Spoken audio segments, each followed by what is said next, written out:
Tuesday morning. How everybody doing out there? It's your boy Bugatti NYC. And like I always tell you, y'all could have went anywhere, but the fact of the matter that you came here to chill with me, I appreciate you. Let me get that camera straight. How everybody doing this morning?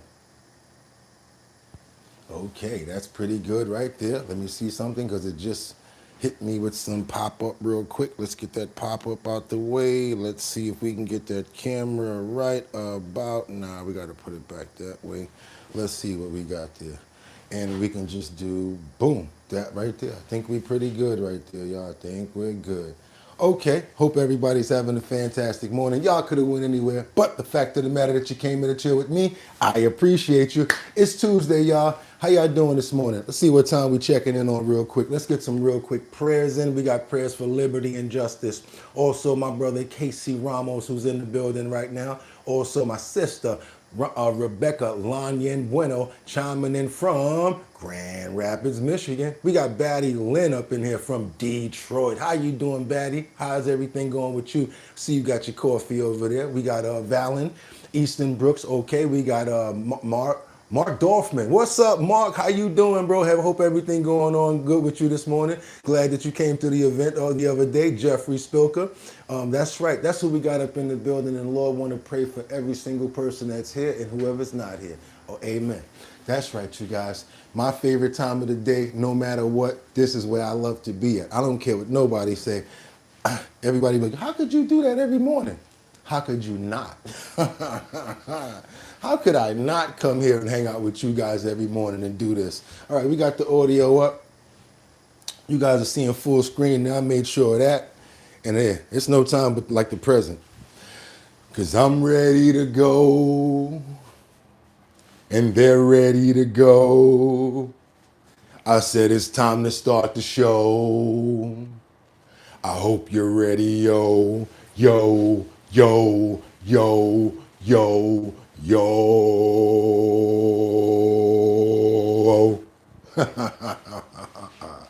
And even if you don't wind it up, I done trained myself to how it go. Wind it up, wind it up, wind it up, wind it up. That's right, y'all. Told y'all I had it, right? Olay. Don't play. That's right, y'all. I know my layout. Let's go. Let's get those pores open. This is the morning time where we use those fingertips to get a bottom line. We gotta turn it up. You know it's not a game. Hit those pause, y'all, and those like buttons all the same. Yeah,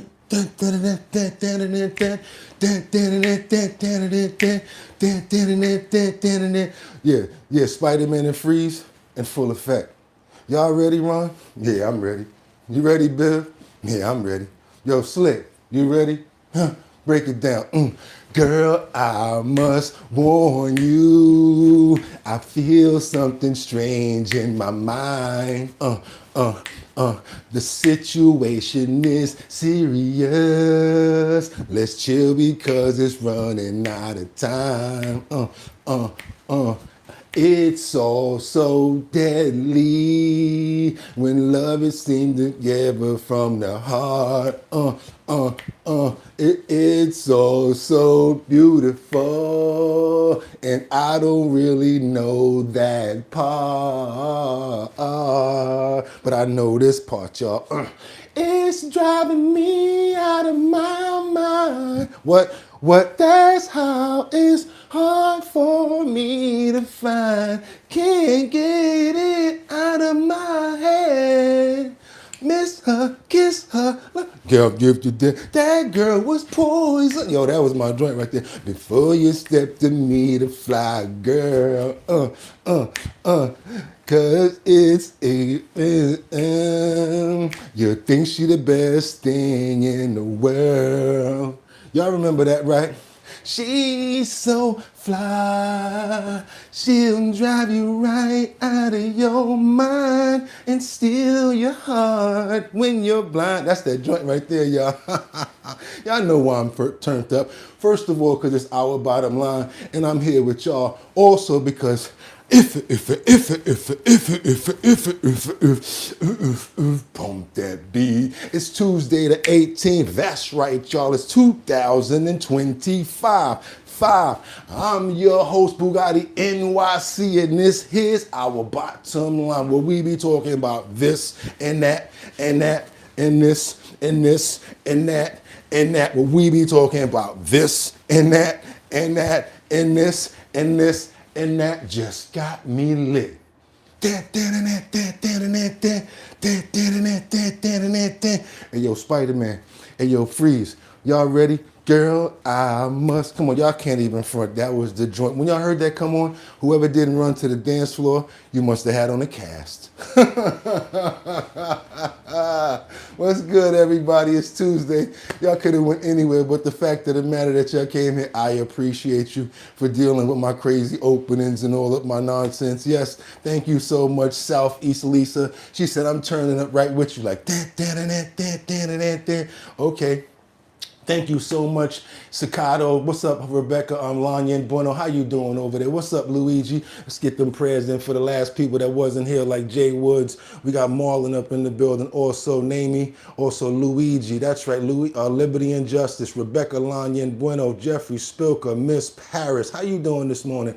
Valen, Easterbrooks, Jay Wood, Luigi. Amen, everybody's here. We ready to get it in. Like I always tell you guys, y'all could have went anywhere, could have swiped anywhere, went to any other show. But the fact of the matter that you came here to chill with me, I appreciate you. We are Our Bottom Line, the #1 show on YouTube from the 6 o'clock hour until we're done. #1 host and the #1 co-host, as well as family members and also friends. That's what we do every day here. We talk about current events, we do trending topics, and we make sure that we keep ourselves up to date. Put that fat on your brain. There's nothing wrong with getting information before you go out and make your decisions. Don't worry about what platforms we use, because again, we make our own decisions as human beings. It's time for us to get busy, y'all. Y'all know how I do it, right? I got 5 on it. I stack 5 videos at a time. You guys let me know where you're chiming in from. Also, let me know what time it is. Please try to keep on point with what we're showing. This way we have fantastic dialogue and we have everybody on point. Also, let me know where you're chiming in from. I like to do research, so the next time you chime in, I could be talking about your state or city. Without any further ado, if you guys don't mind, let's get into these titles. Let's go. What we got over here? We have Trump. Why did Trump reverse course and to now tell the Senate to release the Epstein files? Again, we have Trump. Why did Trump reverse course so now to tell the Senate to release the Epstein files? What do you guys think? Do you think he has any skin in the game? You think he's just tired of it? You think he's tired of covering and holding back the whole fort, or holding back the whole wall for all of the people that he's trying to look out for? I don't know. You guys tell me, because what they're saying is, even though he may not be implicated in some of the things, there may be some rich donors and people that he know that he doesn't want to get out. But there's so much, but there's only so much that you can do when you're trying to prevent things from happening. These files are coming out. There's a lot of people's information in it. Look at the prince. The prince is already out there. Sorry, Andrew Mountbatten Windsor. So if something like that can happen, Lord knows what else can happen. We have to keep on moving forward, because we also have a staffer for the Democrat Senator Duckworth, who allegedly who's being investigated for what? For posing as a lawyer. She went inside, allegedly, one of the staffers went inside of the court to try to get one of the illegal immigrants out and posed as a lawyer. We have the video clip as well as information. Last but not least, what else do we have? We got body cam footage that shows the moments when 2 brothers jumped in to save an injured police officer.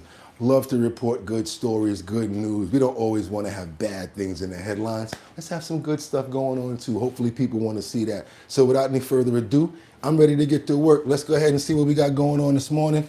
We've been stacking the deck since 3 o'clock in the morning just to make sure that we bring you all of the up-to-date content that we possibly can. So that way, we could stay on point. We've got President Trump here that says he's not happy about what's going on in Mexico with the D-rugs, transporting, and much more. Let's keep on going, you guys. Good morning. Let's get it. Let's go. We have nobody coming in through our southern border, but we know exactly how they get there.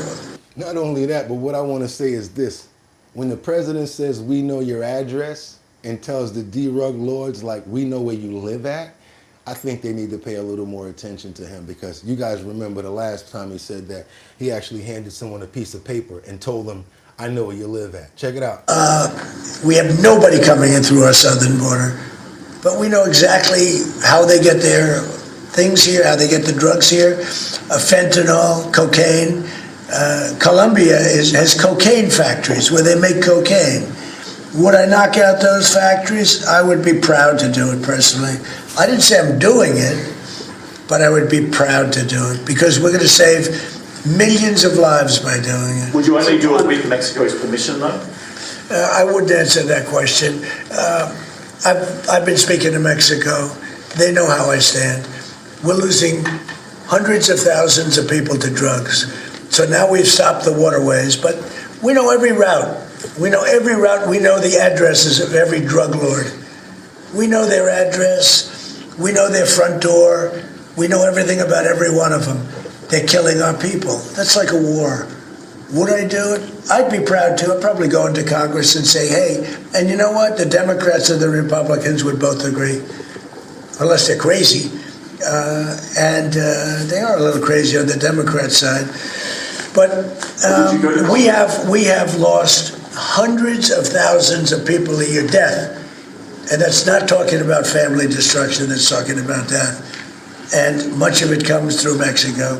So let me just put it this way. I am not happy with Mexico, okay? Thank you very much. Hey, Sean. Say he's not happy with Mexico, you guys. And I don't know if you know, but the last time he told somebody that he had the address, he had the address, and he showed it to him straight up and down. We got some breaking information about a police officer that was pow in my city, in my place, in New York. Let's get right into it, you guys. Good morning. We are on the scene of a cop shot in Brownsville, Brooklyn. Home of the brave. Brownsville, MOP backyard, y'all. Let's go. We can take that live right here. You can see our photographer, Roy Picorni, is on the scene there. He's been gathering information about exactly what's been happening. Here's what we know. An NYPD officer shot Monday morning in Brooklyn. Mayor Eric Adams does confirm this. You can see this is live video right now. This is still a very active investigation, an active scene as we're walking across the street trying to get a closer view. You can see just beyond that crime scene tape, you can see that's the crime scene unit that is on scene there, those investigators gathering some information. This all started at about 6 o'clock this morning. This is Thomas S. Boylan Street. This is between Hegeman Avenue and Linden Boulevard. So a pretty busy area, but also a residential area. There was a report of someone who'd been shot. Okay, so someone had been shot. And then officers who were nearby, they responded. But at some point along the way, they got into a car accident. Yeah. So those officers then ran to the scene. And once they got there, they confronted the suspect. They apparently confronted the suspect inside of the apartment. And at that point, there was some kind of exchange. It's possible that the officer was shot. It's considered non-life-threatening injuries. May have been a graze wound, a facial wound. So it's not a life-threatening injury. But the mayor did confirm that that officer was shot. Not clear exactly what is going on with the suspect. We do have reports that the suspect may have taken his life, but that's not confirmed yet. We're still waiting. We know the medical examiner's office is on the scene there. We're going to keep up with that story right there. Let's keep on moving forward, you guys, because we got a lot to cover this morning. We got tensions that's rising in the Caribbean after new strikes are alleged by the D-rug boats. You guys remember the other day, I don't know if we showed you, it's the 18th D-rug boat strike that we've put against Venezuela's cartel. Let's keep on moving forward, you guys. We got some gaggle here from President Trump as he talks about this. Ramps up the pressure on Venezuela. The president now says the U.S. may hold talks with the country's authoritarian leader, Nicolas Maduro. We may be having some discussions with Maduro. and we'll see how that turns out.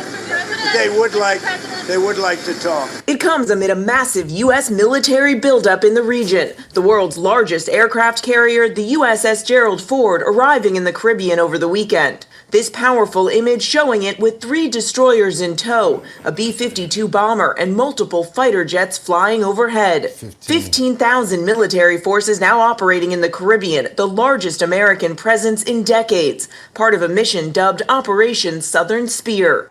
The U.S. also holding joint military exercises with Trinidad and Tobago this week, a country whose border is just 7 miles from Venezuela. It's strengthening the surroundings around them to even add even more pressure, coming at them straight through air as well as on the sea, and then they're reinforcing against and getting with the countries around them. So now Maduro's like this. Oh my God, what are y'all doing?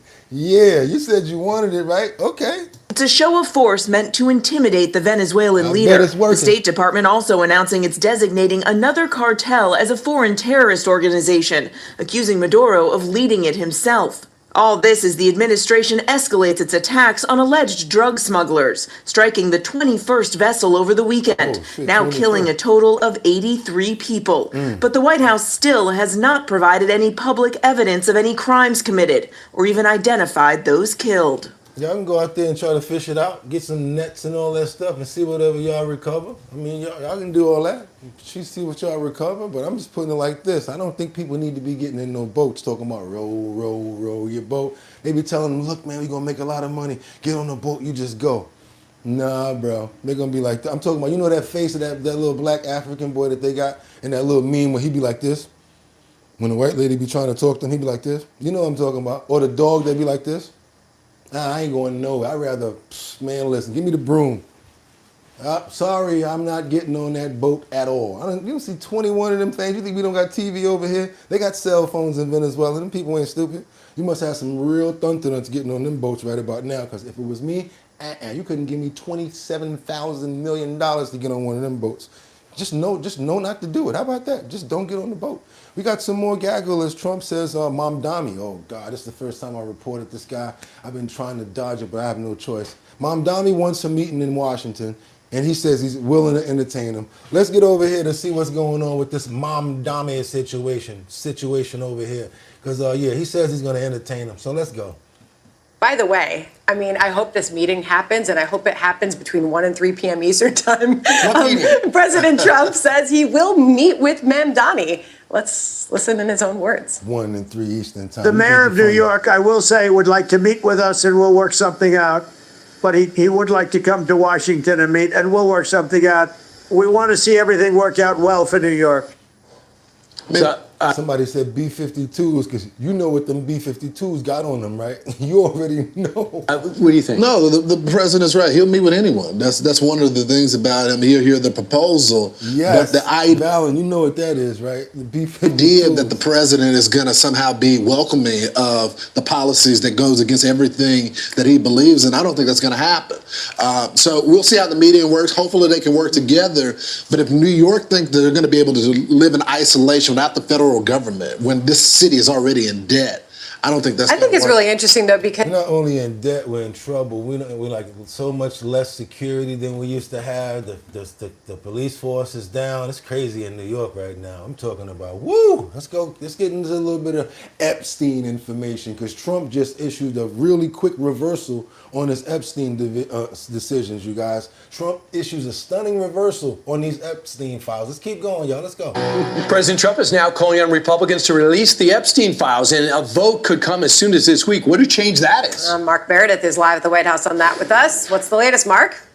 Sandra, Brian, and Lawrence, it is a big U-turn for President Trump. He is now encouraging House Republicans to vote this upcoming bill in the House, which would basically compel the Department of Justice to release its files on the convicted sex offender Jeffrey Epstein, who died in prison back in 2019. Let me show you the post on Truth Social overnight. The president saying House Republicans should vote to release the files because we have nothing to hide, and it's time to move on from this Democrat hoax perpetuated by radical left lunatics in order to deflect from the great success of the Republican Party.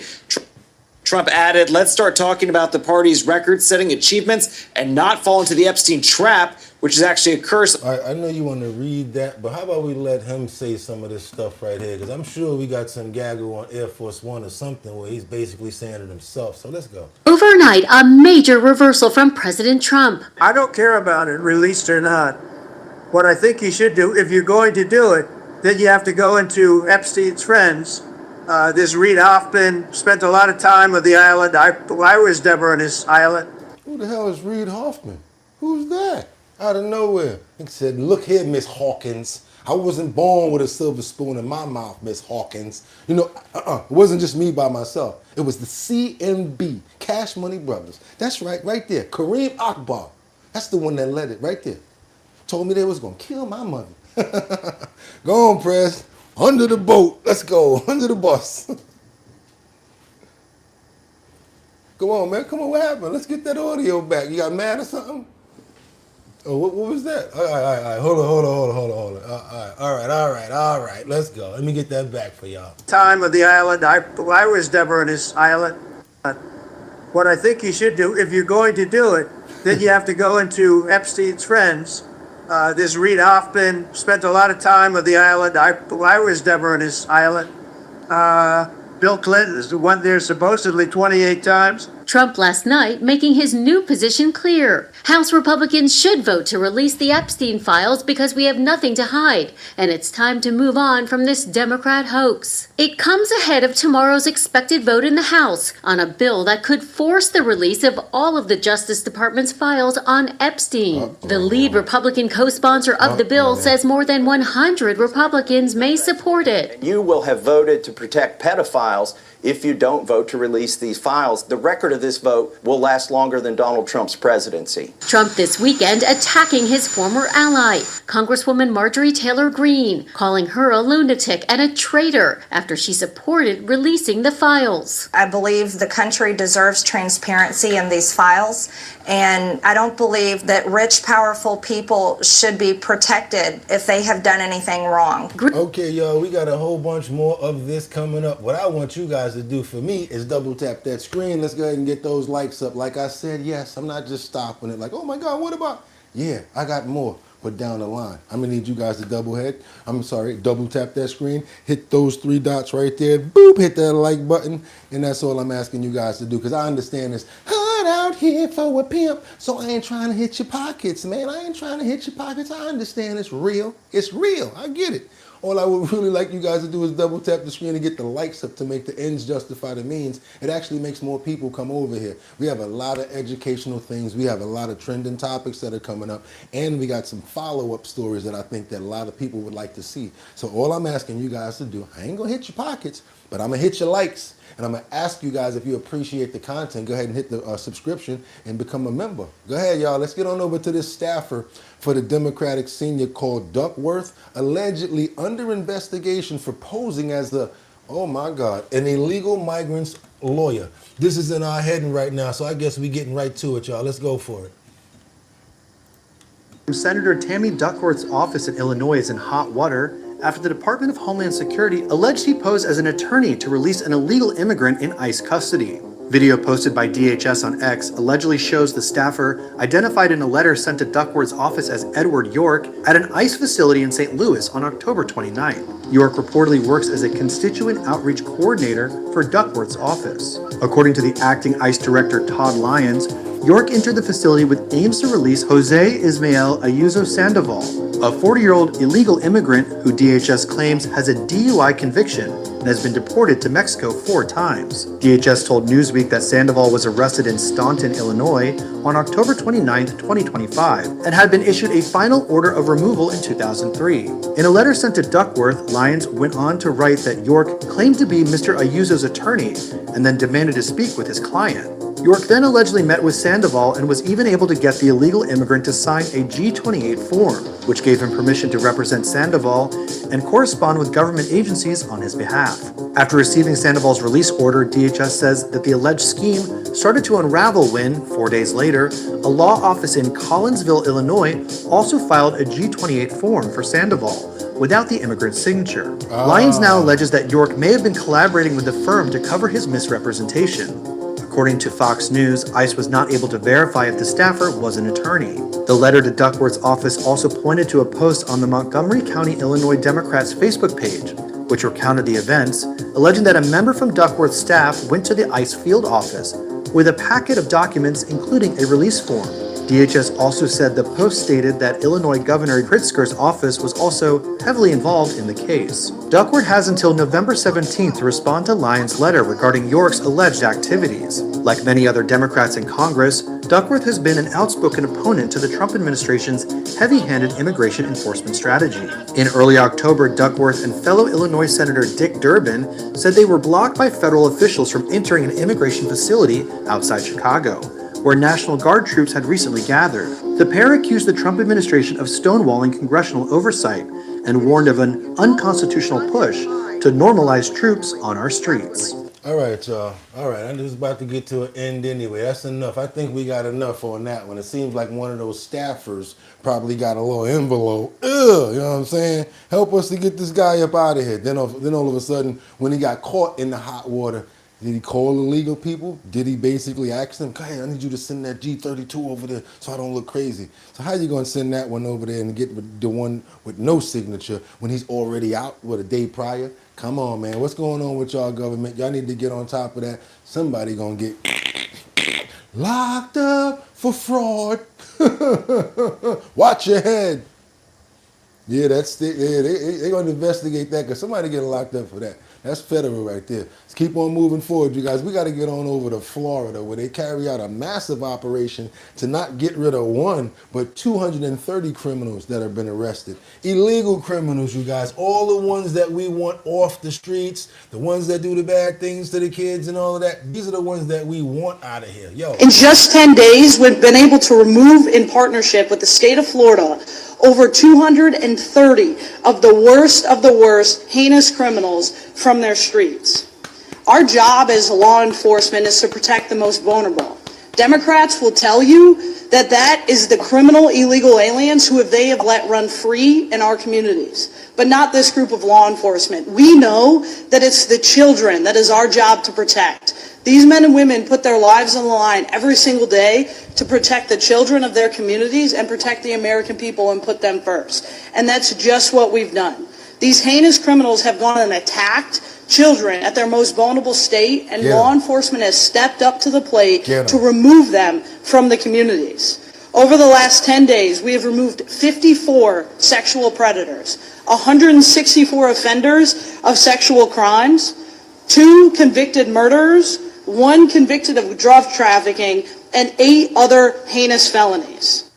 There you go. That's good. That's good reporting right there, Florida. Can't get mad at that, especially the ones that was messing with the kids. Y'all already know we got mad love for that. That was good right there. I'm happy about that. That's good. Let's get on over to Newark, New Jersey, where we got 2 people that lost their lives over the weekend in a pow. You know I can't say that word. I got to let them say all that crazy stuff. I ain't trying to get that crazy circle going on. On hand this morning in Newark Public Schools after a shooting over the weekend that left 2 people dead, including a child. Several others were injured, and now police are looking for the gunman. Christina Fan is live outside the Essex County Prosecutor's Office with the latest on the case. Christina? Chris and Mary, good morning. Anguished family members are hoping to learn more information about this investigation when prosecutors hold a news conference later on this morning at 10 a.m. But so far, we know no arrests have been made 2 days after this disturbing shooting rattled Newark. Exclusive surveillance video shows the timeline of events Saturday night. A group is seen standing outside a liquor store on the corner of Leslie Street and Chancellor Avenue. Guys, I want you to pay attention to this black car right up there that you're going to see come down. Pay attention to the black car once it gets to the intersection. On this screen, of course, is right there. That screen is on the top, right in the middle by the pole. Pay attention to them. It's starting to move now. When 2 shooters fire multiple times before fleeing. The bullet struck a total of 5 people, killing 10-year-old Jordan Garcia and 21-year-old Kaya Scott. Last night, community members rallied around the victims' families. Relatives say 10-year-old Jordan was a budding athlete with a love for football. Kaya Scott's mother said her daughter had stepped out Saturday evening to pick something up at a nearby store when she was shot. It's a shame. Killed my daughter, killed these people, shooting people. It's ridiculous. Where you at though now?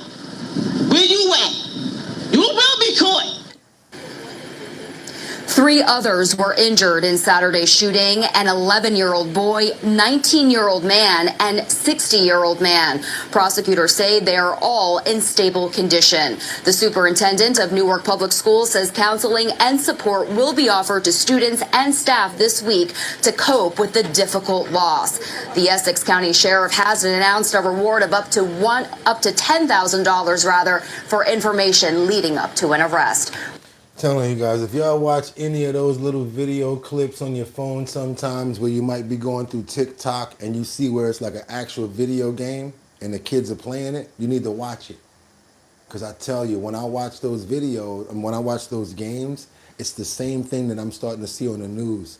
That's why it's like simulation in real life now. It's not backwards where they're doing the crazy stuff on the video games. No, they actually stepping out into real life and doing the crazy stuff in real life that they do in the video games. I'm going to pray for the people that lost their life in this tragic event in Newark, New Jersey. His mother is very hurt right now, and I can't even understand how she's going through it and what the pain is like, as well as many other members of her family and people in the community that just need this violence to stop, Lord.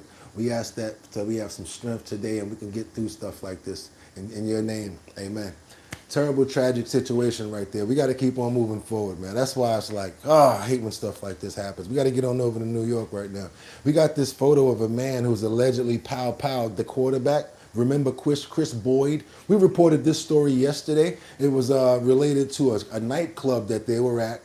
He went out. He had some jewelry on. I guess somebody approached him. He had a bag. I'm going to let them explain the information about what happened to Chris Boyd. He had basically got one in the abdomen. He got powed in the abdomen, and hopefully he's having a great recovery right now. Let's get into this story, you guys. Morning, and these images could be very helpful, and that is right. We now have these first images, a first look at the man that police are now looking for in connection to a shooting here in Midtown overnight Sunday. High-ranking police sources tell Pix 11 the victim here is New York cornerback Chris Boyd. We've also learned, too, from those sources, Boyd is able to cooperate with investigators while being treated in the hospital. Oh, okay, that's good. Early Monday, the NYPD releasing these new images of the person they're looking for in connection to the Midtown shooting that police sources tell Pix 11 involves New York Jets quarterback Chris Boyd. Damn. Authorities say the suspect was last seen in the area of the 150 block of West 38th Street wearing a black cap, black sweatshirt, black pants, multicolored sneakers, and carrying a black book bag. Police on the scene overnight Sunday in Midtown Manhattan. Pix 11 learning that's where gunfire rang out around 2 a.m., not far from Say Less, an Asian fusion restaurant and speakeasy. Sources saying someone shot Chris Boyd once in his abdomen and that there was no exit wound. Damn. Those sources also saying that shooting broke out during a fight involving Boyd after a man tried to steal a chain. Sources say Boyd was possibly with 2 other New York Jets players at the time. The news surprising those who frequent the area. Not me. It's unfathomable. I didn't think it would happen here. We're not afraid. We come here all the time. We walk down. We're from Pennsylvania, so we come. We're not. Exactly. You come here all the time, pan face. I don't know. You're looking like Giggity right now, but you do not know what you're talking about. You're a tourist and do not speak for the people that live here. I am so glad that word is there, so let me make sure you guys understand. Tracy DeMarcy, she's a tourist. She don't know what the hell she's talking about. Just like when my cousin keep on talking about, I can't wait to come up to New York City. I'd be like, for what? By the time you go in there, the door going to be swinging. I'm going to be going the other way. So I'm trying to get the hell out of this crazy place. Let's keep on going. Scared, but it's very scary. It's getting more scary. Last time we were here, there was a shooter. It's scary. Something has to be done. The Jets saying they're aware of the situation but have no further comment. Boyd has been on the team's injured reserve since suffering a shoulder injury earlier this year and has not played. Well, he's going to really be on injured reserve now. This season since signing with the team in March. The 29-year-old arriving in New York after stints with the Texans, Cardinals, and Vikings. And back live at Last Check, we are told that Boyd is in critical but stable condition at this time. The mayor also on social media saying he is praying for Boyd's recovery and that the city must continue working to end gun violence here. We're also learning too, police are looking for at least 2 vehicles in this case. One, a Mercedes, perhaps a Maybach, and the other, a BMW SUV, both said to be dark in color. That's why I keep on saying ATF. After the fact in New York, boy, they're looking for this. They got the video, but already the man is in the hospital with a bullet in his chest and may not make us in critical. That's what I'm saying. What happened to preventative? Instead of waiting for it to happen. Yes, we want to pray for this brother and hope that he gets a speedy recovery with 100% health and gets back to the game. We want to ask that today. Amen. Terrible situation. Let's keep it on football right now because we got this Titans comeback. I got a Titans player now. His story is a little bit different. He just got indicted. Check this out. A Titans player is facing legal trouble in Texas, tied to reports of a shooting last year. News 2's Maggie Weaver explains this indictment and what we know about the case so far. Maggie, good morning. Good morning, Megan. A Dallas County grand jury has indicted Titans cornerback L'Jarius Sneed on a misdemeanor charge. The Associated Press says that's after claims that he failed to report a felony aggravated assault. Now, the investigation actually dates back to December 6th of last year. AP reporting says surveillance video captured Sneed driving a Lamborghini at a suburban Dallas dealership and a nearby gas station shortly before 2 men later claimed that shots were fired at them from that same vehicle. Now, according to a police affidavit cited by the AP, detectives did identify Sneed on multiple surveillance videos and noted that he was the only person seen getting in and out of the Lamborghini in the minutes leading up to that reported shooting. Now, another man, Takanze Williams, was indicted on a charge of aggravated assault with a deadly weapon. No one was injured, but by the 2 men says that bullets hit their vehicle and a building nearby. You're lucky that he ain't hurt nobody worse than that, though. You in a Lamborghini doing something like that. You're not happy enough to be in a Lamborghini? Oh my God, I'd be in a Lamborghini like this. Ain't thinking about pow nobody. I'm like this. No tinted windows either. What you talking about tint? I want everybody to see me, sir. Excuse me. Could you get out the way, please? I'm like this. And yeah, what's wrong with your face? Or the only time my smile comes down is when I need to rest my cheeks. I'm sorry. How you doing? I got no time to be out here pow nobody. And you got a Lamborghini? Oh man, some people just don't know how to enjoy their life. Man, listen. I'll be like, I'm on the Titan. My whole car say Titans. Man, listen. I would be so happy. I'd be like this. Everywhere I go, hey, yo, what's wrong with Bugatti face? Man, he happy. He got a good job. He over there with over the Titans.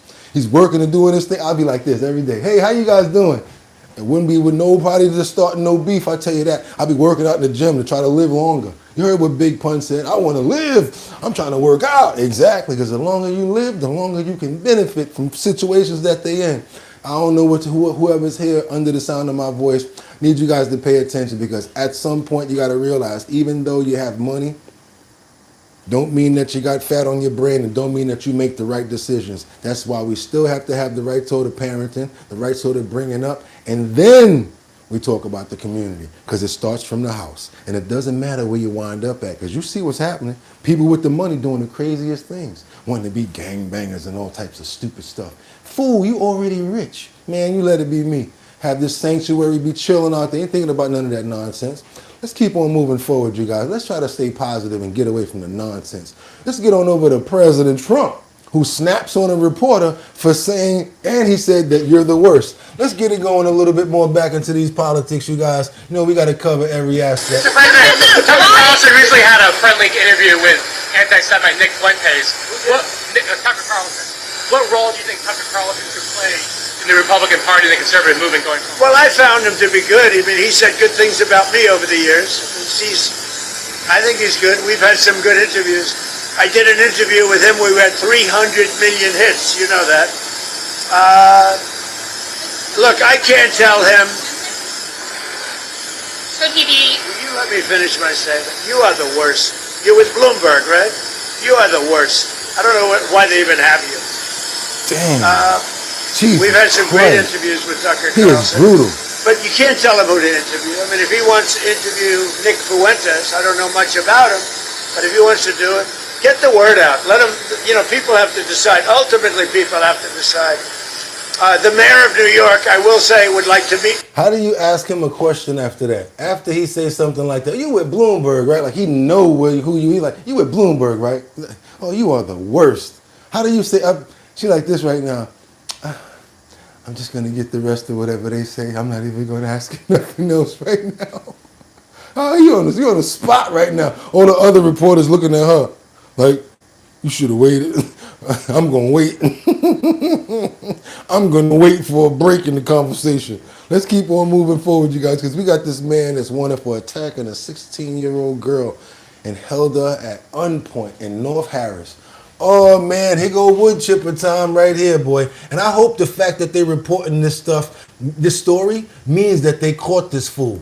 To take a good look at your screen, this man is accused of attacking a 16-year-old girl at gunpoint in North Harris County. Yeah, this incident happened back in May at the Lakeview Apartments near Ella Boulevard and Romano Park Drive.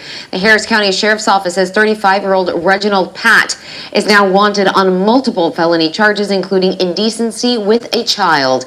KPRC 2 News reporter Corley Peel joining us now live outside of a Harris County Sheriff's substation with why Pat has been named a suspect months after the crime. Corley? These stories need to get out. Daniela and Joel, Reginald Pat's DNA was linked to this crime, and investigators are hoping someone will identify him, and if they know where he is, to come forward because he's accused of attacking that 16-year-old girl. Yeah, this story needs to get Recognize him. Anybody know this dirt bag right here? Reginald? Anybody know this foolio? I don't mind if you do what you got to do. I just want y'all to know what he did to a 16-year-old little girl. And the reason why I always ask you guys to double tap the screen to get the likes up, not for me, for vanity or anything like that, but to get more people to come to the show so that people like this dirt bag right here can get caught out there. Any kind of way, it's fine with me. I don't care. He can, and you can tell him I said so. I meet him for a fair one too. Any problems, I know how to handle mine.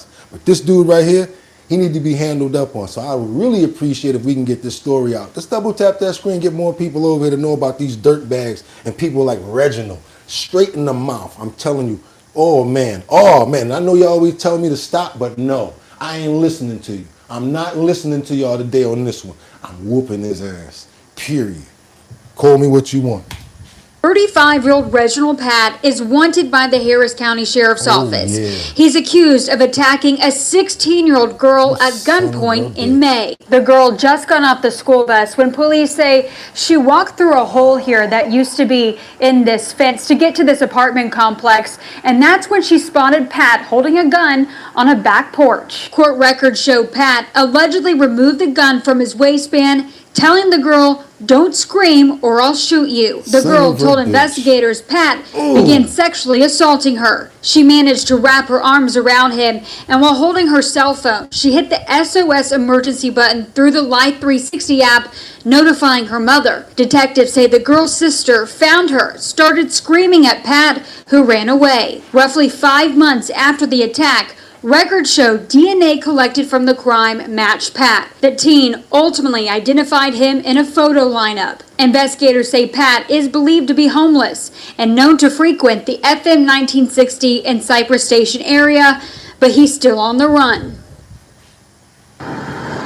What area he be frequenting again? What they say? What area? They collected from the crime matched Pat. The teen ultimately identified him in a photo lineup. Investigators say Pat is believed to be homeless and known to frequent the FM 1960 and Cypress Station area, but he's still on the run.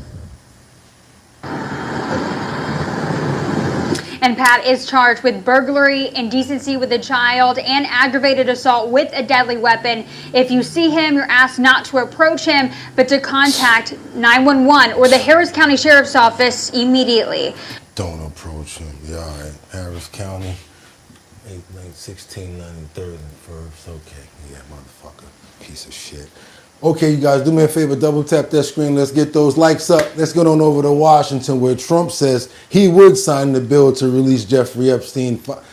Woo! woo, that's a hard one to just let go like that. We got to pray for the little girl, the girl that got caught up in this situation.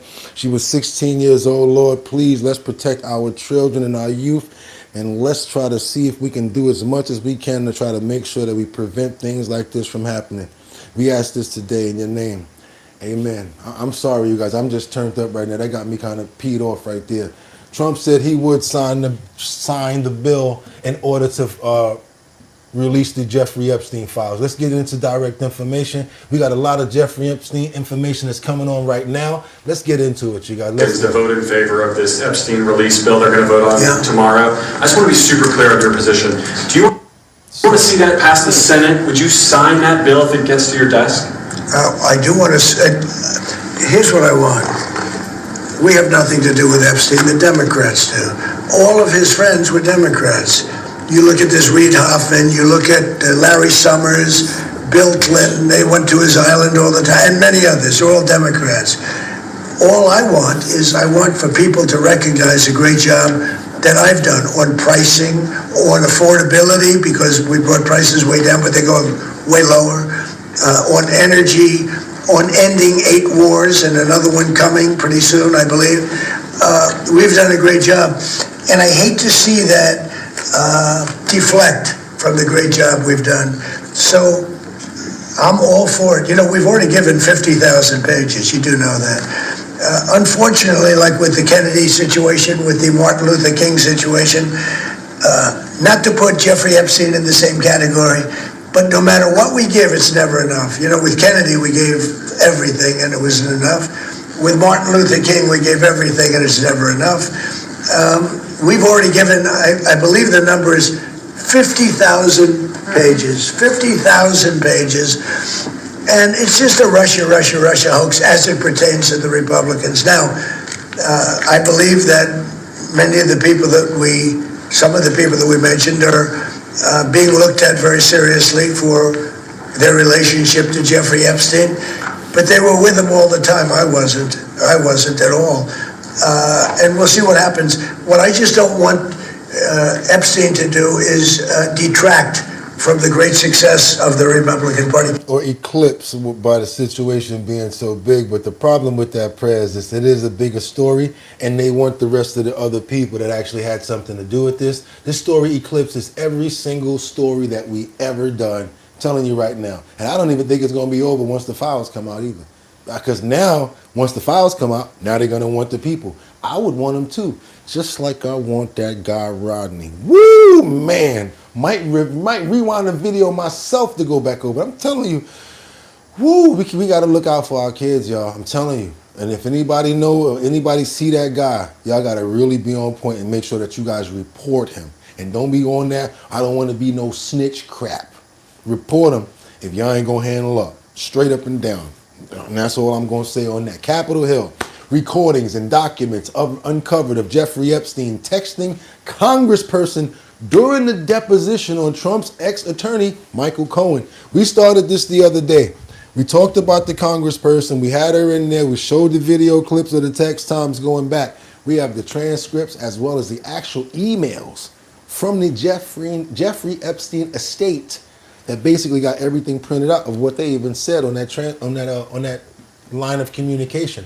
Check this out, you guys. It gets deep right here. This makes me think, how far was Jeffrey Epstein's reach? If he could be texting a sitting member of Congress while they're in a hearing with one of the people, and she's actually asking him questions of what she should ask. This shit getting deep right here with this Jeffrey Epstein stuff, y'all. This is about to get real deep right here. Let's go. On a morning of a hearing where the House was questioning Michael Cohen, Plaskett was communicating with Jeffrey Epstein. To be clear, this is years and years after he was convicted in 2008 of soliciting a minor. Plaskett was texting with Epstein that morning, the morning of the hearing that was aired on C-SPAN. She texted with Epstein, "He'll talk about his grades." Epstein responded, "What privilege stands behind the non-release of college transcripts?" He then says, "Great outfit. You look great." So he's giving her compliments as he's watching her on television. And I'm going to tell you, He lying, because boy, does she look tore up from the floor up, beat up from the feet up, and wrecked up from the neck up. I'm talking about one bad-looking person. Lord have mercy. Looks so bad her ears want to wear guns. Let me stop. Let's keep on going forward, y'all. All caps, Plaskett replied, "Thanks." It goes on. At 10:41 a.m., Epstein, ever the weirdo, texts her, "Are you chewing?" Plaskett responds, "Not anymore. Chewing interiors of my mouth. Bad habit from middle school." Chewing the interiors of her mouth. Who does that? But somebody that's tore up from the floor up, beat up from the feet up, and wrecked up from the neck up. Defining her name, who she is, I'm telling you. Then Epstein asks when Plaskett's turn for questioning Cohen will come up. And she replies, "Hours. Go to other meetings." But then we get to the meeting. Then we get to her turn.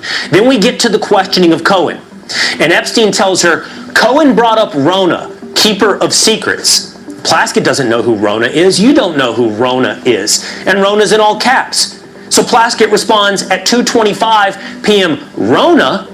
Then she says, "Quick, I'm up next. Is that an acronym?" Then finally Epstein responds, "That's his assistant." Newly released documents have revealed this number 6 Trilsnaffiker and Pillsnettophile Jeffrey Epstein texted a Democrat during a congressional hearing. That's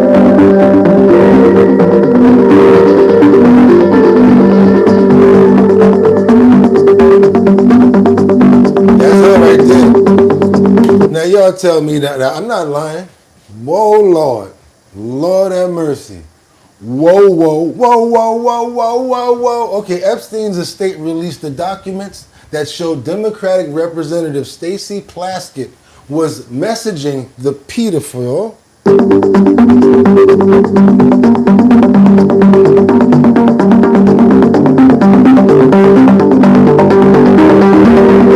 She was messaging Epstein during a congressional hearing with the U.S. President Donald Trump's former attorney, Michael Cohen.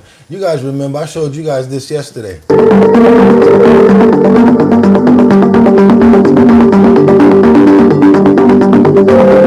It gets thick, you guys. This is about what? About 30 minutes long. I want you guys to know what it's called so you can go look at the whole thing if you want to. Let's give Sky News Australia their props and say thank you. You guys want to see the rest of this? Trust me, it's worthy. Go ahead and get it.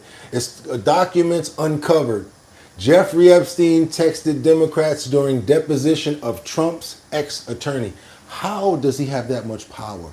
How was he able to be to get that much reach? How is he able to do that after he's already been convicted in 2008 of being a pedophile? What he got on you, Miss Stacey? Huh? What he got on you? Oh, what was y'all doing? Okay, because he already lying to you talking about you look good in that outfit. I don't care what nobody say. He was lying to her. Let's keep on moving forward, you guys, because it's too late. The House minority was they're calling for the reversal of the Epstein files. They're trying to figure out why our President Trump, called for the swift reversal of the Epstein files. Let's go. Democratic Congresswoman from Massachusetts and Minority Whip Catherine Clark. It's good to see you. I wonder why you think Donald Trump changed his mind so dramatically late last night. Listen, he's been in a full pressure campaign, calling Republican members to the Situation Room in the White House just last week to try and stop this vote. He has been desperate since he took office to go back on his promise to be transparent, to seek justice, and now he sees that this vote is very likely coming to the floor, because they had to eventually swear in Adelita Grijalva, who was that last signature on the discharge petition, bringing it to the floor this week. So I think he's reading the politics and saying, I'm going to lose this vote. I'm taking my fight to the Senate, and we'll try and take down the temperature. But it is too late. And we have heard from, as you just had on your show earlier, survivors from the victims of Epstein. It is way past time that Donald Trump live up to his promises and release the files. And he doesn't need a vote in the House or in the Senate to do it. He is under subpoena from the Oversight Committee. If he wants to comply, he can comply today. Why is he not complying, you guys? I want to know, you guys, what do you think? We got Republicans in here. I know we got Democrats in the building because we invite everyone here. And we got independents here. We also have people that's not even in the party, people that don't even vote. So I want to ask everybody here, do you feel that the president is holding back on withholding information? Thumbs up if you think he's holding back. Thumbs up if you think he's holding back. Thumbs down if you think he's not holding back. Up if you think he's holding back. Thumbs down if you think that the president is not forcing the DOJ to release the files, because they're saying under subpoena that he has the power to do that. We're going to go over here while we do this poll. We're going to check you guys out, see what's going on with these numbers. I want to let you guys know what the next clip is going to be. We got a lot of thumbs up right now with 1 thumbs down. A lot of thumbs up, 1 thumbs down. Okay. Epstein survivor. Her name is Daniel. I like to see and hear directly from the horses' mouths and from the victims themselves. Got a few thumbs down over there, but yeah, predominantly we got a lot of thumbs up. I want you guys to hear what's going on from Epstein survivor Danielle Biensky. Okay, that's her name. On releasing the Epstein files. I like to hear what the victims have to say, because it lets me know, how they're going to feel once they're put out. Because, they say stuff like, why didn't you put them all out? Because we wanted them to be all out. Or, why did you put it out with my name? So I think that we need to know from the victims and the people that actually that were dealing with Jeffrey Epstein, what went on and the facts before we make our determination. Because this is one person right here that said that she was under their thumb for a long time. And every single one of the stories seem to line up. They find a young girl. They make sure that she's pretty. They started off in saying that she's a masseuse. Then the next thing you know, it leads to much more. And then they try to get her to recruit other girls. Seems like this story was repetitive with Jeffrey Epstein and Ghislaine Maxwell. Let's keep on moving forward into it. He joins me now. Danny, I'm so glad you're here. Thanks for joining me. Thank you for having me. First, I know it's difficult, it's not pleasant, but let my audience know, in whatever terms you want to discuss it, your relationship with Epstein and the apartment complex in New York. Yeah, so I was recruited in 2004. I was 17 years old. A woman approached me and said that I could make some money as a masseuse. I was a dancer. I come from the dance world. Aspiring ballerina. And so this woman approached me and said, it sounds like body work, right? You're a dancer. And you should come and meet this gentleman on the Upper East Side. And so I went, and at first it started as just a job. And then my mother, unfortunately, had a brain tumor and was very, very ill. And I found the scans. I had thought that Jeffrey's money had come from the medical profession. He had all of these pictures around the house of naked women, and there was one particular sculpture that was of a brain, and we didn't really have the internet the same way that we do now, right? And so I think the only piece that was out there on Jeffrey at that point was Mystery Money Man, or Money Man of Mystery. So we just didn't have a ton of information on him, but so I had brought him my mother's scans, and the world shifted for me. He basically leveraged them and said that he would withhold care for her if I didn't either recruit more girls to massage him, or that I was going to have to do a lot more. And I did not recruit anybody. I was so ashamed of what I was already doing there. And so basically, the exploitation increased after that. Yeah, I mean, the abuse increased. I mean, it was full-blown sexual abuse, and for a year. And once I knew that my mother was going to rehabilitate and be okay, I was able to extricate myself from that position. But you have to remember the incredible manipulation. It was a systematic manipulation that would occur. Even from the very beginning, he would talk about other ballet dancers that had been to the mansion, and how ABT was amazing, and he had so many girls that were masseuses from ABT because they knew American Ballet Theater. Okay. Yeah. I don't know if any of this is true, of course, but you know, he would talk about these big ballet companies, and you know, of course, part of me was like, well, that's my world. I understand that world. You might be entree into this world. Might give me credibility or introduce me to people. And he said that he would often use that piece that was always, oh, do you want to meet a ballet master at... Yeah, so we get what he was doing to a manipulative, influential little girl, 16, 17-year-old. Plus, he had all of the hypes and the bells and the whistles around. Plus, you got other people like Ghislaine Maxwell that's saying it's okay. Come on now. Terrible, tragic situation right there, you guys. I don't like that at all. And I'm glad that the victims are explaining how it went down. What you guys think about that? Release the PDF files. If it's not true, then quit talking. Where is the father's brothers or uncles? Right. Why did Biden release the files? Good point. She doesn't know if it's true, but she's still flapping her lips. Hi from Maltese. Why is she kept going back for 1 year? Good questions, everybody. Like the way you stand on point. That's the main topic right there. The fact that we're staying on point and on topic. Let's double tap that screen to get those likes up because it ain't over. Though you ain't like the beat, the party ain't over. Groove me. Ow. Baby. It ain't over. That's right, y'all. Let's get them numbers up over there on those likes because now we got a little clip that I queued up to Virginia Roberts Dufresne's family. She's talking about, you know, they're talking about Trump right now, why he wants to release the files and why he's getting everything out right now. So I queued it up to a certain point because I can't take too much of Anderson Cooper myself. He knows how to drop bombs to get people to say the certain things that he wants them to say because he actually tried to set me up one time. I'm going to tell you guys straight up and down. He bought a building downtown, tried to say I broke into the building. Nigga, do I look like I be breaking in some fucking buildings? I told him, I said, if you don't get off my phone, I'm going to break. Yeah, there you go. Let's keep on moving forward, you guys. Yeah, let's go. Last week through the Epstein estate. Some of them said that President Trump, quote, knew about the girls, seemingly in reference to Trump's claim that he kicked Epstein out of his Mar-a-Lago club for poaching young women who worked there. One email claims that Trump, quote, spent hours with a victim at Epstein's house, whom House Republicans identified as your sister.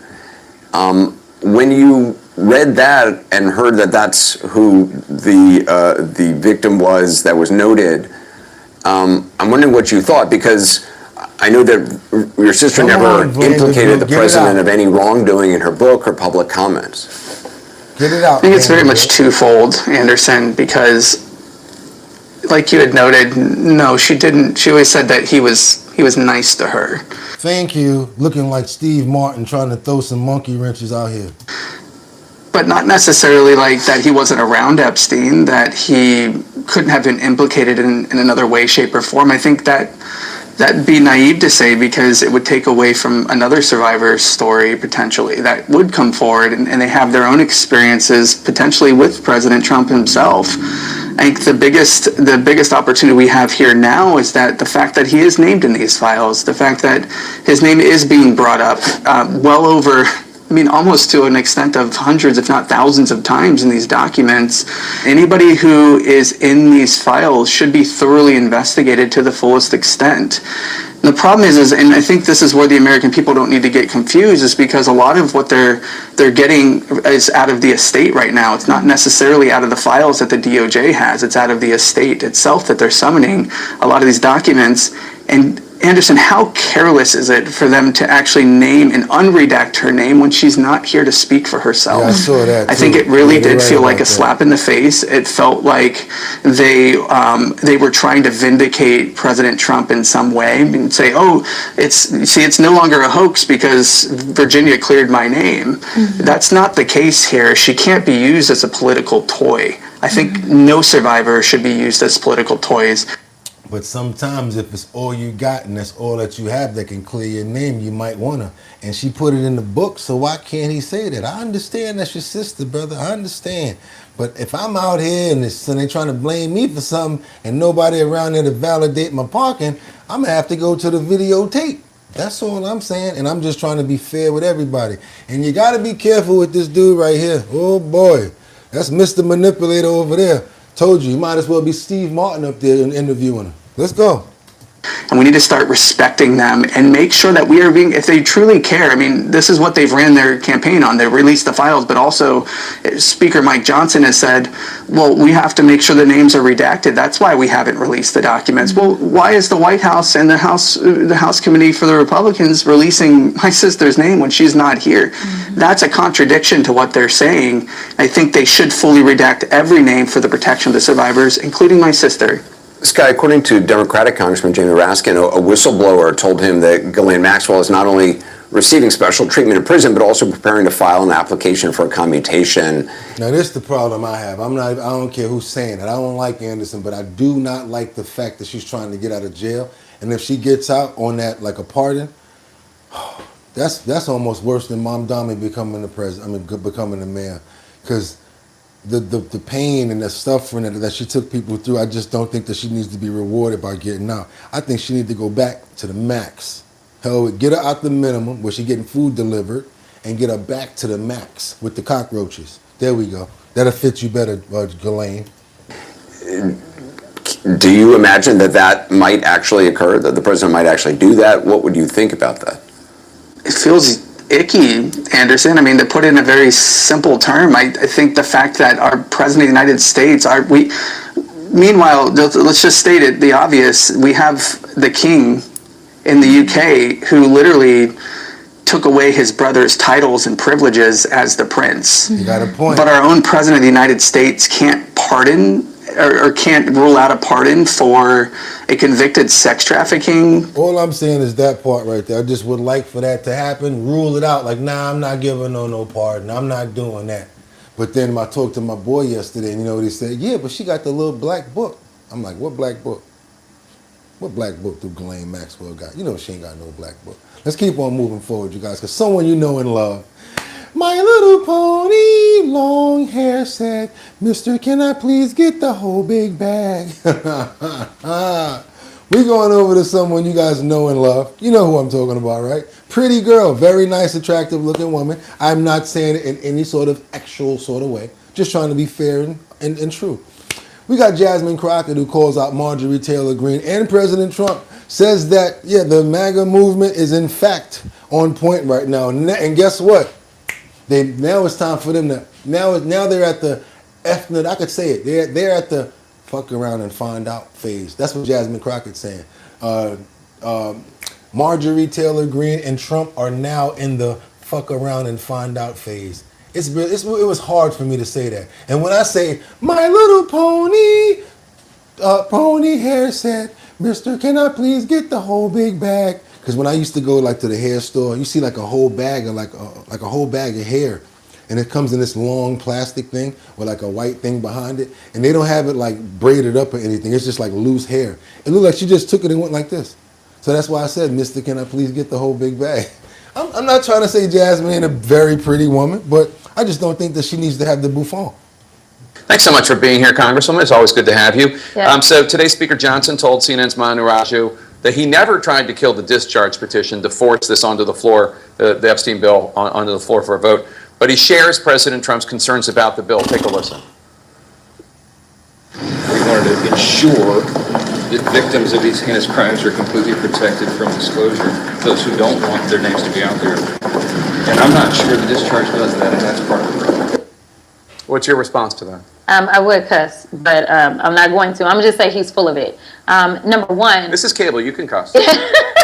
I'm not going to do it, but I am going to say that he is full of, okay, I'm going to do it. He's full of shit. Because here's the thing. Number one, we know that he didn't even bring the House back in because he was trying to avoid us dealing with Epstein. In fact, he would not even swear in a duly elected, now new member of Congress, depriving and having to be sued by her state and others because they literally did not have any representation. He violated the Constitution to avoid this. So miss me on pretending that this is about the victims.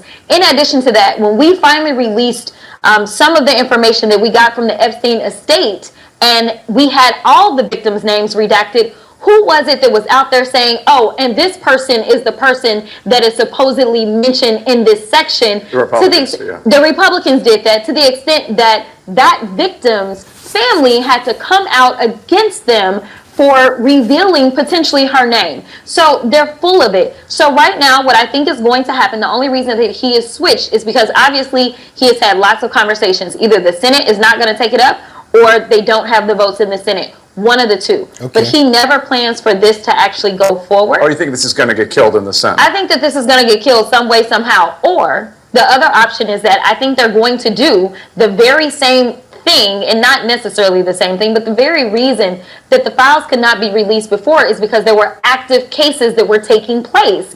All the cases have been concluded because this administration decided they didn't want to talk about Jeffrey Epstein. So they weren't going to investigate whatsoever. So now the files can be opened. But now he said, look into my enemies. I want you to investigate this hoax. Well, if there's open cases, then that is your excuse for legally not allowing those documents to be out. Well, you're saying something that Republican Congressman Thomas Massie of Kentucky, whose bill this is to force the Epstein files out, Trump has told the Justice Department to investigate prominent Democrats, including former President Bill Clinton, and their alleged ties to Jeffrey Epstein. That concerns Massie for the reason you said. Take a listen.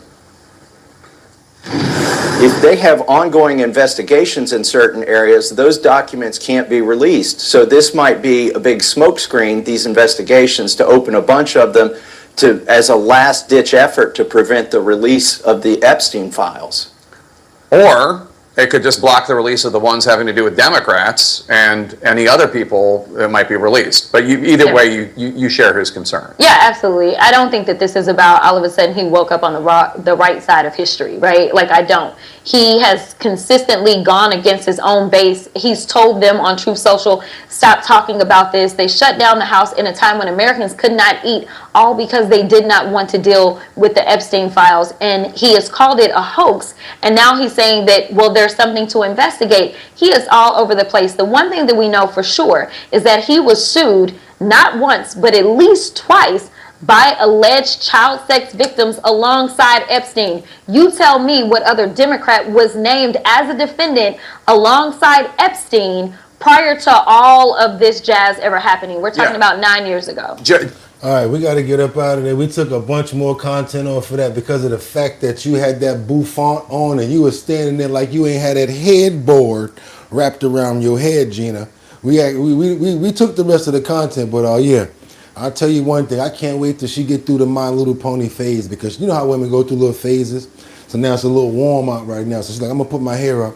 And I'm talking about that thing is coming from all the way back here. Anybody ever play chess? Look, the little horse, the knight on the chessboard. It's like this, all the way down, and then it comes around. Damn, horse ain't even got that much hair. They had to put like two packs together. That wasn't no one pack right there. That was 2 packs. There ain't no way in the world for no one head to be able to go all the way around your head like that and then come all the way around, unless you were a Shaolin monk and you've been training in the mountains for all your life since you were 7 years old on some doo-doo, doo-doo-doo-doo. That's the only way you getting that. And they ain't even have no real long hair. That was the real original Fu Manchu. Don't believe me? Look it up. Go look. I done did it many times. Put one of them Chinese 36 chambers guys right next to Jawaka Tima and look at their hair. That's a lace front them Chinese men used to wear. Yeah, that's where they got it from. Damn you! You killed my master. Those was lace fronts. I'm not playing. Son of a bitch. I'm going over the hill. I need rice. You killed my master. That dude right there with that's a lace front. That ain't no real hair. Let's keep on moving forward. Oh, y'all ain't know I can do that, huh? Damn you. You killed my master.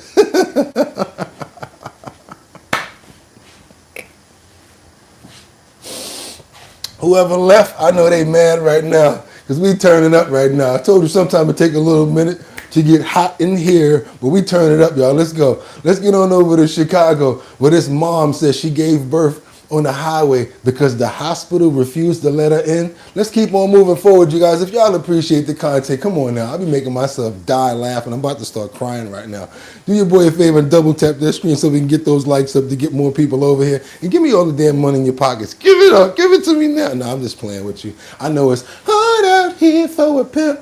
And I really got a nice amount of Bustelo in the kitchen. I can't wait to get off to make me a cup. But you know what? I ain't even going to talk about that right now. All I really care about is getting those likes up and entertaining you guys. And I really hope you appreciating the show, and you guys are getting a lot of content this morning. We going through this title, we banging down this header. We got to get on over to this Chicago mother. Forced to give birth on the road after being forced out of the hospital. The family says they were discriminated against for their race, and now they're demanding answers. Tia Ewing spoke with them and has that story. Tia. Well, when they were booted from the hospital, they said by the time they got in the car. I already remember this one. I don't know if I should like her or talk about her, but she got a ring on. But man, Lil Stack right here. Her name is Lil Stacks. Stacked up, boy. What? Don't mess with her. Don't get in no fight with her. And them hips, I ain't gonna say nothing because she got the ring on, but Lord have mercy. Lord have mercy. They were discriminated against for their race, and now they're demanding answers. Tia Ewing spoke with them and has that story. Tia. Well, when they were booted from the hospital, they said by the time they got in the car, 8 minutes later is when their baby came into the world. Leon and Mercedes Wells says they called the hospital to let them know that they were coming because she was already in active labor. And when they got there, the expectant mother says she was ignored and allegedly booted out of Franciscan Crown Point Hospital, and she has the video to prove it. When I pull over and deliver baby, I call 911 and listen, I'm on my way. I'm coming here. I'm getting off of Calumet. Please inform the police. Please inform the state troopers. Please inform the hospital that we are on our way. Riding in the truck, Wells gave birth in the family's SUV on the side of the highway within 8 minutes of being booted from that hospital. Her husband was forced to deliver their baby himself without any medical assistance. And you see little Elena there weighing 6 pounds, her umbilical cord still attached. And if you look closely, hopefully we'll get that video, you can see the truck is in motion. Her dad, Leon, was behind the wheel rushing to get to the community hospital in Munster, Indiana. What should have been a routine delivery became a very traumatic ordeal for the married couple. Early Saturday morning, Wells arrived at Franciscan Health Crown Point. She had her 2.5-year-old daughter at the old location. The couple says their traumatic experience has left them questioning not only the quality of care they received, but whether they were treated differently because of their race. They're now at the location you see on your screen. They're at Community Hospital. Wells says she begged not to be discharged, saying an inexperienced nurse said she was only 3 centimeters after being in labor for 6 hours. And from there, she was wheeled right out of the hospital. What? They was discharging. I'm like, so when you think she's gonna have baby? Today, tomorrow? I don't know. Maybe today. What? Maybe tomorrow. We don't know. Maybe next week. She was real nonchalant about it. I'm like, so you don't she's in labor. Get on the expressway, 2 minutes in, I'm like, I have to push. So I start pulling my pants down. I'm like, please help me, because I need help. Pulling my pants off so I can get this baby out. I have to push. I began to push. The head came out. He's on the phone with 911. My baby's head is out. What do I do? He pulls over to catch the baby because the second time I pushed, she came out. Just looking at that patient, you can tell she's uncomfortable and probably shouldn't be discharged home. But even if you think they're not in active labor, i.e. they're contracting, but they're not making cervical change, you can do something, and we do it very frequently when we call it false labor, meaning you're contracting, you're in pain, but you're not changing your cervix, so it's not true labor. You can still admit people for false labor. And that was Dr. Abdur Rahman. I showed him the video, and that was his take after being in the industry for 25 years. Now, Franciscan Health and Crown Point, they did issue a statement. Here's what they have to say. The health and safety of our patients is always our top priority. We have launched an internal investigation to the alleged incident.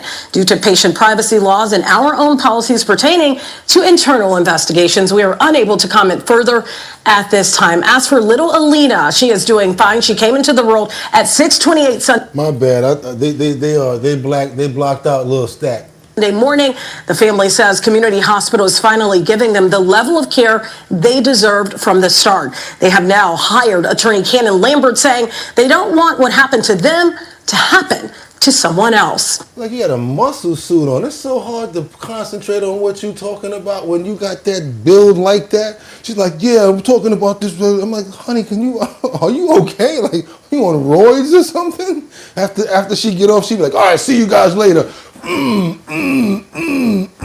Oh, you know Mean Gene. I'm banging when I'm hanging and banging. Like she really be just banging, hanging and banging weights all day. Lord have mercy. That's one woman you don't want to get no problems with. Be like, you know what, baby, you got it. You want me to wash these dishes? I don't know why these dishes is in here. I told y'all to come here and wash these dishes. Baby, go ahead in there and put your feet up. I'm about to mop this floor. Y'all go in there and be quiet. Leave your mother alone now. Man, listen, she'll have carte blanche, but she won't be coming in the house like, here go the credit card. You need anything? Straight up and down. I ain't messing with Lil Stack Diesel, boy. I ain't messing with her. Let's keep on moving forward right now. We got to go over to the Bay Area.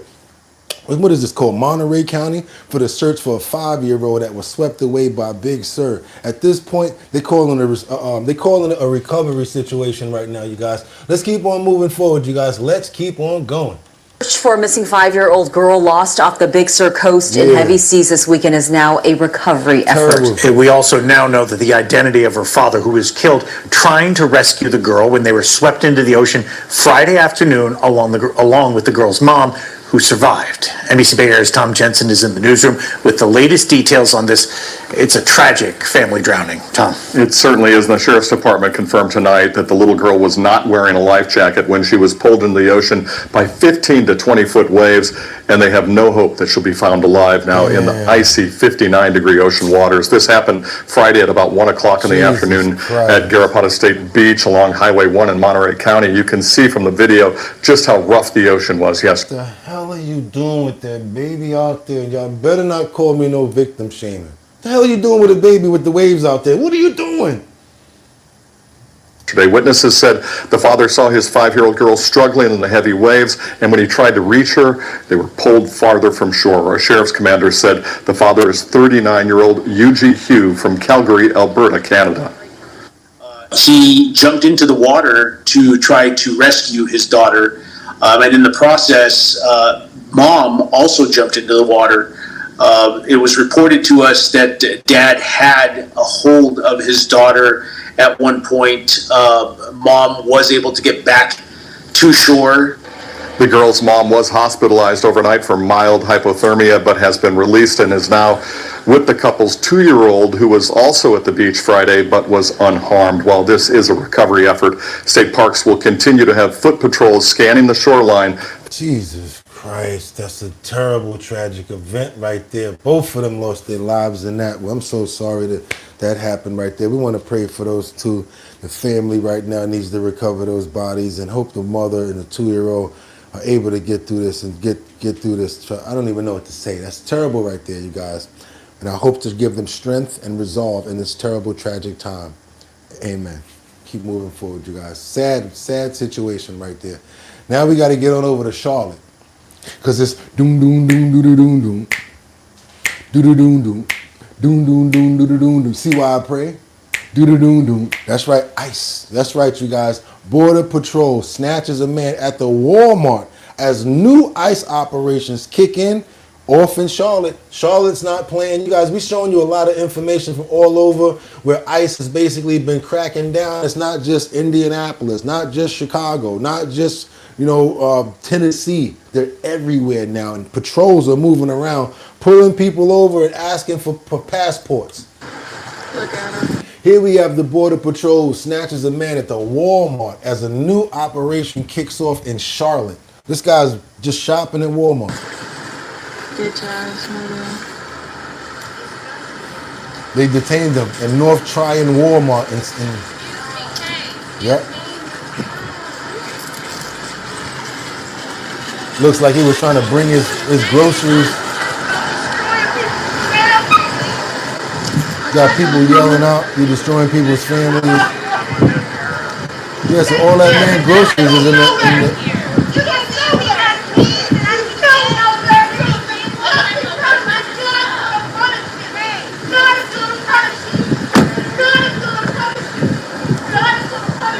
Somebody screaming out, God is going to punish you to the ICE agents. Look, they riding around in minivans and shit. Y'all don't know.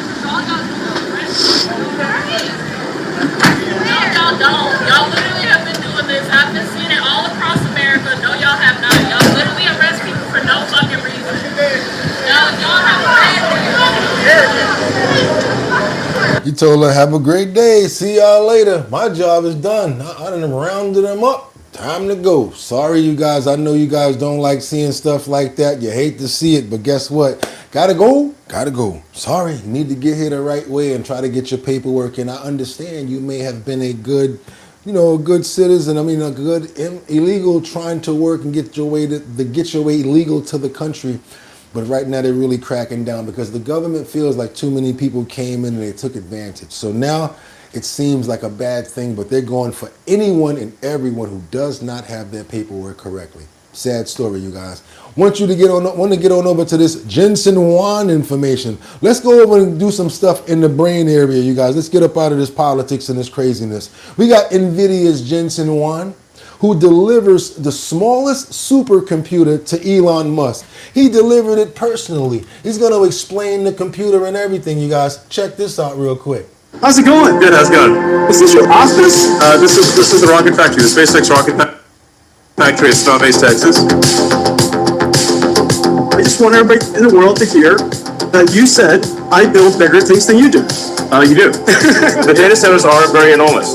It all started in 2016. I announced the world's first AI supercomputer, DGX. The DGX-1, the most advanced computer that anyone has ever built. It was just crickets. Crickets. Except for one person. I was like, and it was you. That sounds like a great idea. So I built another DGX. Great. And this thing is mighty. This is the new DGX Spark. So that's the whole thing? Wow. 5 Is that the whole thing? the computational power of DGX-1. 40 watts, not 40. 40, wow. DGX-1 to DGX Spark. It's so fun hanging out. Thanks for having me. Love it, Starbase. I can't wait to see my first rocket launch. So as you guys see, NVIDIA is basically providing the computer for the next rocket that's going up with SpaceX, you guys. You see how they come together? That's called a business to business. He's like, I'm going to make the rocket and you build the brain. You remember that Freddy Krueger said when Freddy Krueger did that? You've got the body and I've got the brain. Freddy Krueger.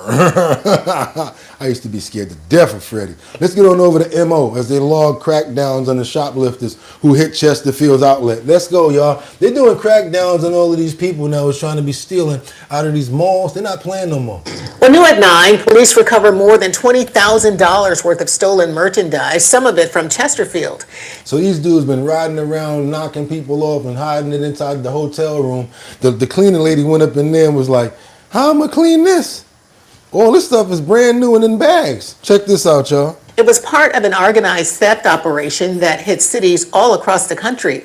As Fox News' Jasmine Huda shows us, a new Missouri law could have the criminals facing serious jail time.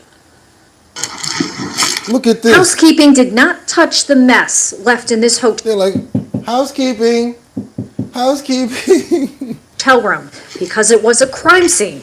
Piles of brand new clothing, shoes, and more. All of it stolen and stashed here.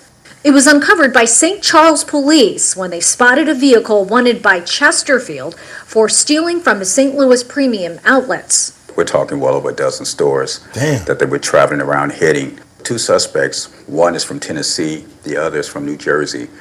Some of the stolen items were going back to each of those states for resale. And after they were arrested in St. Charles, it was later discovered that the pair also allegedly stole from an outlet mall in Chicago.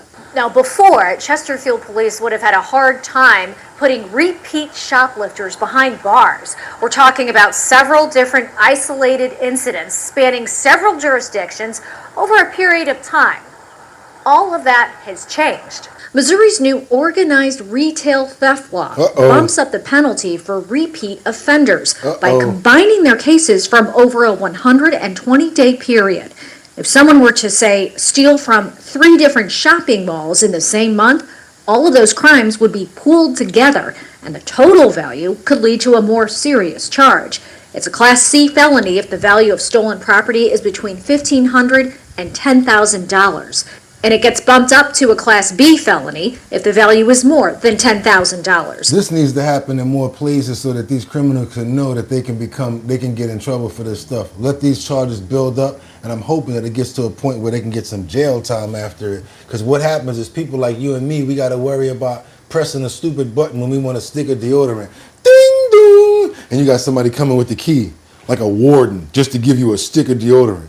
Come on, man. Like, I can't get this deodorant myself. I think I'm still $4.99, huh?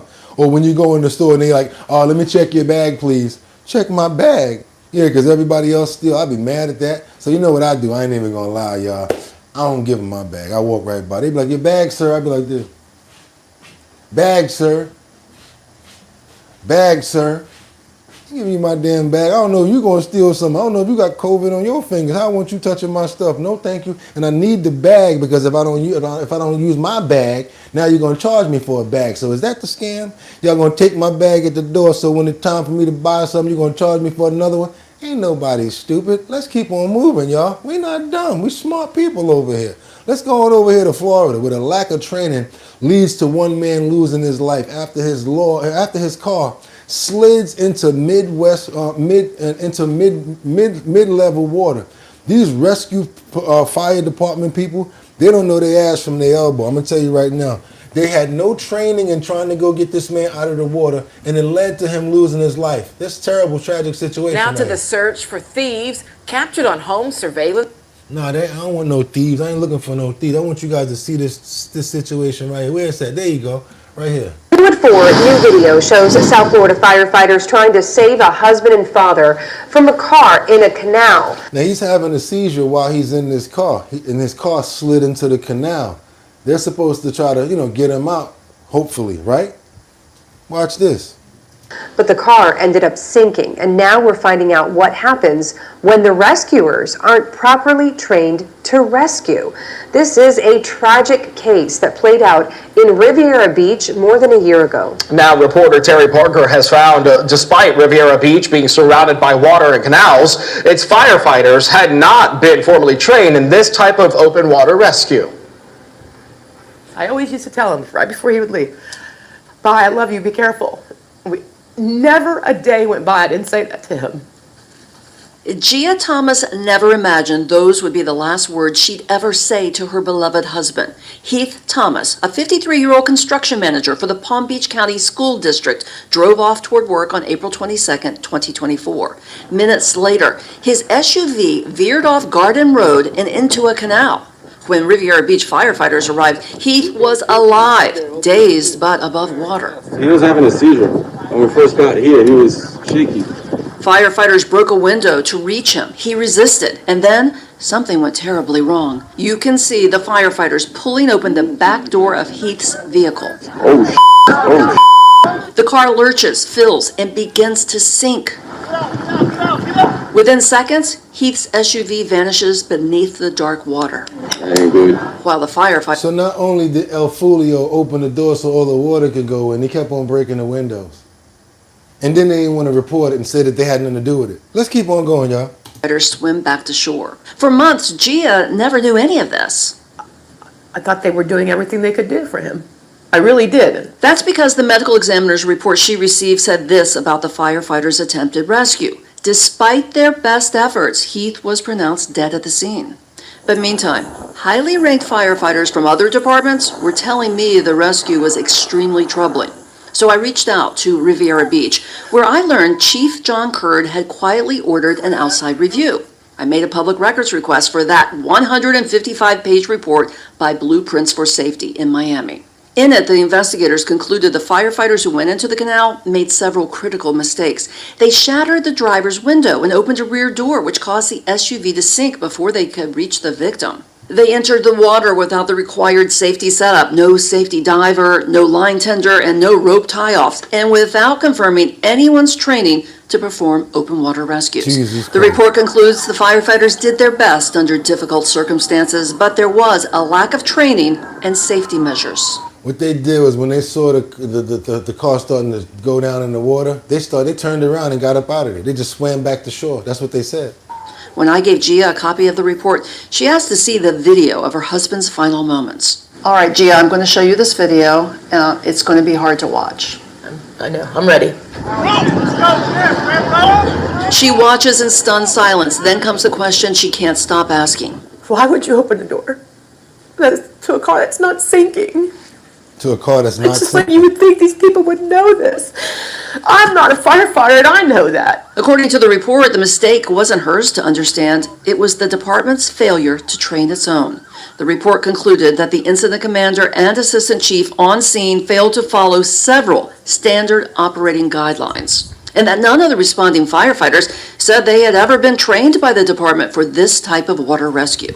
I think about New York all the time when I think about stories like this and how I know we got a lot of people in the water, New York waterways, we got all types of people out there. And I feel very confident that if something happens like this or similar, at least they're gonna have the proper training and know what to do. You never, ever open a door or break a window to a sinking vehicle. If anything, you let the car sink, and then once it gets all the way to the bottom, that's when you try to break the windows so that you can get out. Because if it's still staying afloat, that means that there's still air in the car, and that means that you're able to breathe. So that means that leave the car the way that it is floating until someone can actually get there to help you with maybe a harness, some sort of a tie off or something like that. Or maybe if a diver is actually there so that when it starts to sink, they can get to you immediately, cut that seat belt off and get you out of there. Gotta be a little more smarter than this situation right here. I want to pray for the man who lost his life, even though it was last year. It's our first time understanding and seeing what the story is about. Glad that they were able to share it with us, and I hope that his wife has been able to move on without her husband. I know it's a very tragic situation and it's very hard to do, but I hope that she's doing fine without him. Amen. I'm gonna keep on moving forward, you guys, because I like these two guys right here. These are some real heroes. These two brothers, they was raised right in Georgia. That's right. So these guys know what to do. They were smart. These two brothers right here, and I mean brothers, they knew what to do when they saved this police officer. That's right. This police officer, this body cam footage right here of this police officer who was doing a high-speed chase, and they crashed, and the next thing you know, the car burst into flames.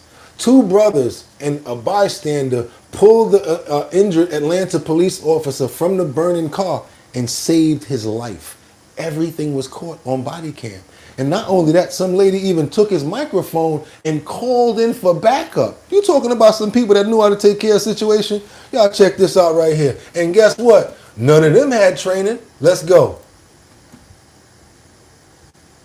Pull him back. October 20th, Atlanta police officer Malik Safi was responding to a call. Another officer needed help, but Safi never made it. His vehicle crashed into a house, catching the house and police car on fire. Thankfully, Keyshawn Robinson, his brother Ryan Beck, and two others jumped in to help. Like, we just went off our heart, how we was raised, you know?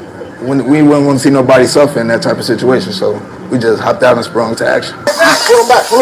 From Officer Safi's own body-worn camera, you can see them pulling him out of the car and to safety.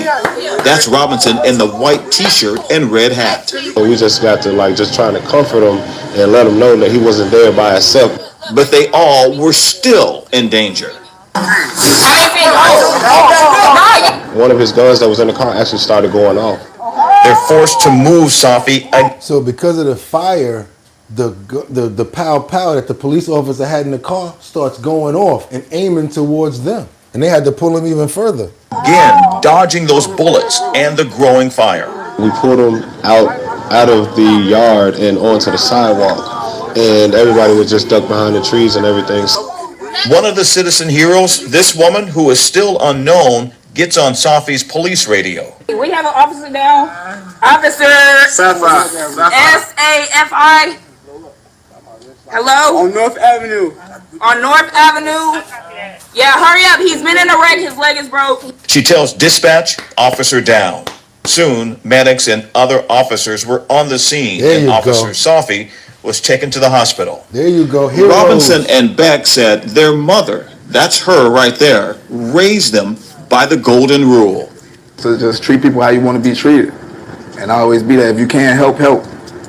I feel extremely proud of them both. I feel like they did exactly what they were taught to do, to help and have empathy for other people. Robinson said he never felt like he did anything special until his son called him a hero. It meant the world to me. It lit up my day. It made me a proud human being. Not even a father, just a proud person. Save somebody's life, man. You're a hero. You and your brother's a hero, and your mom's is a hero for making you guys. I'm going to tell you that straight up and down. And you see how proud she was. She was so stuck up like, those is my boys. I made them two boys right there. If y'all want to make some money, go ahead and hit that link in the description so you guys can make up to $500 in some surveys today. You guys will make some money and I'll make some money too. You're trying to promote your business, might be a traveling salesman, you might be, I don't know what you are, mobile lawn doctor or whatever the case may be. Send your promos over to us at bridgethisllc@gmail.com. We'll put it up in the post notification area so that you guys can get more promo to all of our 59,000 subscribers almost. Let's keep on moving forward, you guys. Also, what am I going to say to you right now? Don't forget, problems present opportunities, and stop letting people hold you back. But you know another thing I'm going to do right now that I can't never forget about talking about. That's right. And we're going to keep on doing it because we're coming to Brooklyn. Soon as I get this location this week, I told you guys last week, I said, you know what? I want to do Staten Island and we got a location. So now I want to do Brooklyn. I want to find the best talent in Brooklyn and see who's out there with that heat. I ain't scared. I'm going to just be up in the liquor store just chilling. I ain't going to be outside like that because you know Brooklyn, it ain't no joke. Try to find a nice little location to go to too for myself and DJ Don Dada. That's right, DJ Don Dada, formerly of Black Ink Crew. She my DJ. She be doing her thing, pulling up. Y'all know how we do. We be sipping on that big drip, and we be having that show your talent search. That's the talent search where I'm the host. That's right, I'm your host, BOOGOTTINYC. It's sponsored by Big Drip Hard Punch. Now, what is the show your talent search? That's the talent search in Manhattan, Bronx, Brooklyn, Queens, and Staten Island. And it shows all talent, not just singing, not just dancing. So if you can cook, you're going to do a backflip. I don't know what you can do, but if it's talent, we want to see it. We're going to have a location in Brooklyn for you guys to come to, and you're going to possibly be able to make, boom, $250 if we like your talent. That's right. We're going to let everybody show their talent. Whoever's the best person, boom, you make $250 right on the spot. So yes, Brooklyn's in the house. We coming out to Brooklyn, you guys, and we're going to find a location to do the show your talent search, and we want to look for the talent in Brooklyn. After we find all the talent in all 5 boroughs, we come to one central location in Manhattan, and one person is going to make $1,000 on top of the $250 that they already made. That's right, you guys. If you want to be a part of the show your talent search, all you got to do is go to the website, the Big Drip Hard Punch website. Y'all see it right there, www.drinkbigdrip.com. That's www.drinkbigdrip.com. 2 G's, 2 P's. That's right. Don't forget. Don't just write it Big Drip, B-I-G. No, it's 2 G's, 2 P's. Go down to the first page and join the mailing list. That's all you got to do. You're going to find out where locations we're going to be at. You're going to come to the location and you're going to perform. And that's it. If you win, boom, you're going to make that money. So Brooklyn, we're on our way out. We can't wait to get there with the Show Your Talent search. It's your boy Bugatti NYC and DJ Don Dada. How we do it over here, you guys. We get those prayers up for everybody going out into the world today. We got to pray for Marlon Easterbrook. We also always pray for our sister Rebecca Lanyan Bueno, Casey Ramos. That's right. Who's that right there? Who I see over there? There you go, K Native RN. If you're a registered nurse, thank you so much for your service and God bless you. I have a certain place in my heart for registered nurses. I love you guys so much because of what you do, and thank you so much. Hey, Mark Dorfman, God bless you. Rebecca Lanyan Bueno. Who else we got up in here? Sylvia Goodman, Fred James, Batty Lynn. God bless you, sis. How you doing? Jay Wood, Mark Dorfman, my brother, VIP Auction Group, Jeffrey Spilker. We cannot forget about Sam Champion, even when he ain't here, or Kendra Walker. You guys know what I'm talking about. And Tin Majen, where you at, girl? God bless everybody. No, y'all know how we do over here. Could have went anywhere. But the fact of the matter that you came here, I appreciate you. So until tomorrow, that's right, you guys, hump day, 6 o'clock in the morning. I expect to see you right here because this is how we do it. Can't wait till tomorrow. With that being said, y'all could have went anywhere. But the fact of the matter that y'all came here to chill with me today on our bottom line, I appreciate you.